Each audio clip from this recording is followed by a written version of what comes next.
Hey, what's up everybody? Thanks so much for tuning in.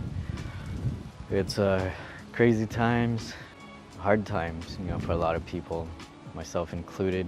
All my photo shoots canceled for obvious reasons. One thing that I've been doing is just editing old pictures I've taken. My editing has gotten a lot better, for one, and then two, just been experimenting with some presets that I've created, and I'm loving it so far. And I've decided to go in the direction of kind of a more natural light look, and that means I'm gonna blow out the sky because I don't care about the sky. I'm not shooting natural light only. I'm always gonna have a strobe. I'm a strobist. I love strobes. But the look I'm going for is gonna be more of a natural light look. A couple ways I do it, in case you're interested. I only use one light when I'm outside. What I'll do is I'll have the person standing with the sun either at 45 or side lit, depending on the look I want.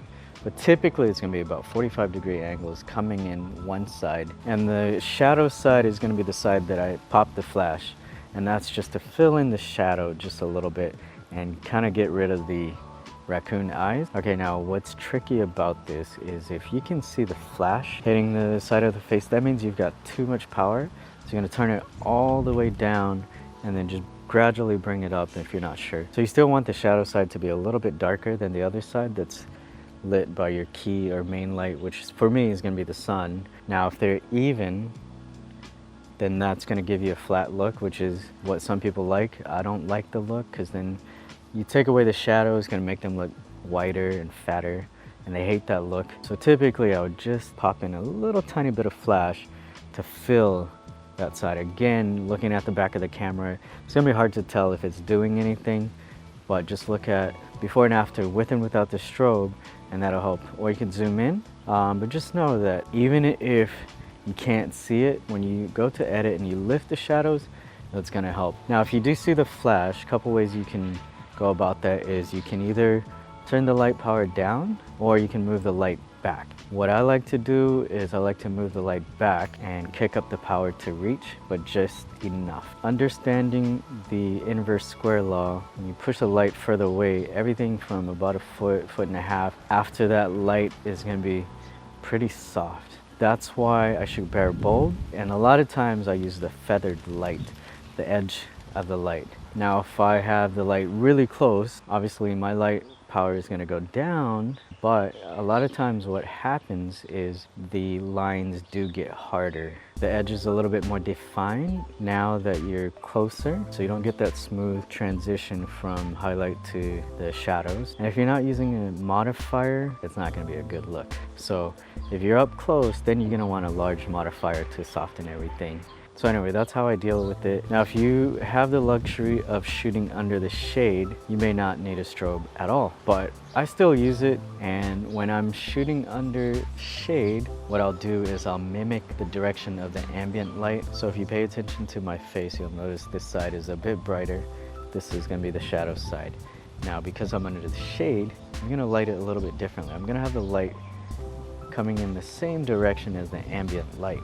And the reason why this is brighter, even though the sun is on this side, is because it is bouncing off of the wall in my house.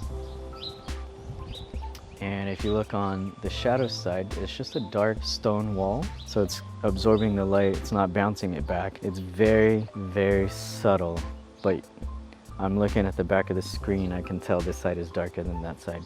But that's why I'm gonna put the strobe on the same side as the brighter side. It's just gonna enhance it a little bit. I'm not trying to make it look too fake because I'm going for that natural light look. So what's gonna happen is that's gonna get a little bit brighter and the raccoon eye is gonna go away. Yeah, you can't really tell. Simple post work will fix it if you do shoot without a strobe. And honestly, you don't really need it, but I like to take that post work out just by popping a little flash. And when I work under the shade, sometimes I'll just use a simple speed light. You don't need nothing too fancy. If I'm shooting right now, it's about 2 o'clock and 80 degrees, so it's pretty hot, pretty bright. Now, if I am shooting directly under the sun, I can still use that speed light to fill the shadows. Why? Because you don't need strong power. Now, you do need to have that speed light a lot closer because it's not as strong as a strobe. That's the only downfall. Now you can get some pretty harsh light from that little speed light if you're not careful. Another cool trick you can do is move your model closer to the wall that's bouncing that light back. So I'm gonna move over there, closer to the house, see what happens. So I told you the sun is coming from this side, that's why it's blown out. So notice what happens to this side. So that's gonna be bouncing the sun back into my face. The most important thing in photography to me is not how well you know the settings on your camera or your flash, or how well you can balance all of those things. Now the most important thing to me is being able to see the shot before you take the shot. It's very different from having an idea and trying to recreate it, knowing exactly the look you're gonna get before you hit that shutter button. Now, that takes a lot of time and practice to get to that point, but that's what I teach. Okay guys, I wasn't gonna give you this last piece of advice, but it's basically how I see the shot before I take the shot. The 4 things I do to kind of exercise my mind and my eye to be able to see the shot before I take the shot is, the first one, just slow down and scan everything. You wanna, now when I'm shooting with the model, I'll scan the background and kind of frame it in my mind already. And then after I pick the frame, then I place them. And once I place them, next I'm thinking about how my light's gonna hit them, and now I gotta think about where to place the light. If you're in a hurry, you're just testing until you get the look you want. So a lot of times I'll scan everything, place the model, place the light, and I've already thought about all these factors, the angle of the light, the way the cast shadow is gonna come. 2, it's gonna be in editing.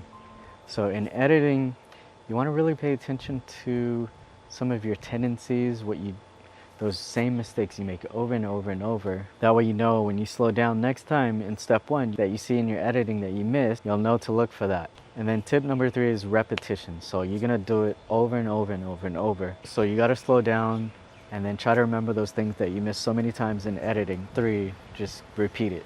All right, now for the last tip. Are you guys ready?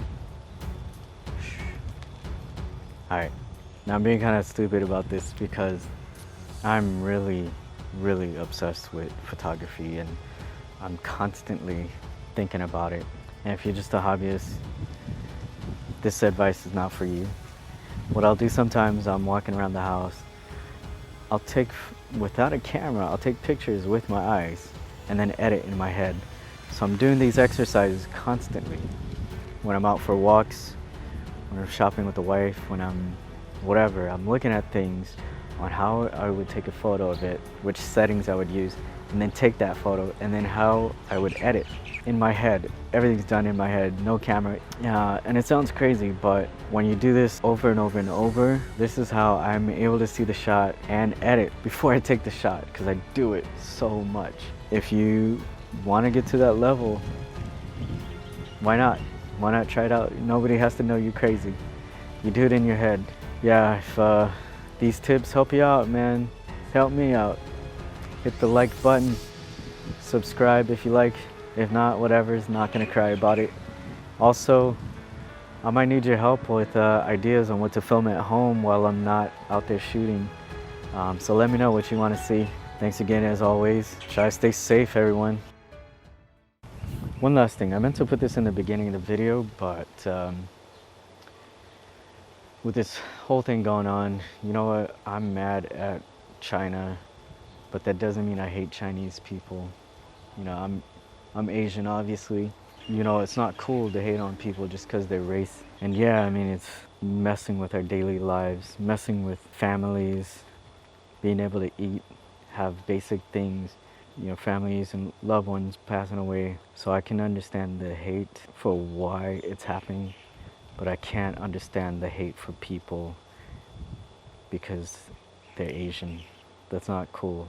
I know I'm not talking to a lot of people, but if you have hate in your heart for Asians, hopefully you can understand they're going through the same pain, you know? You don't automatically get COVID-19 from being Asian, so you don't need to be afraid or hate them. I know it's easy to feel a certain way about something you don't understand or something that you fear, but we're all in this together. Let's just keep looking on the bright side of things. Yeah, I mean, I don't know what else to say, but spread love, man, not hate. Alright, for reals. Peace.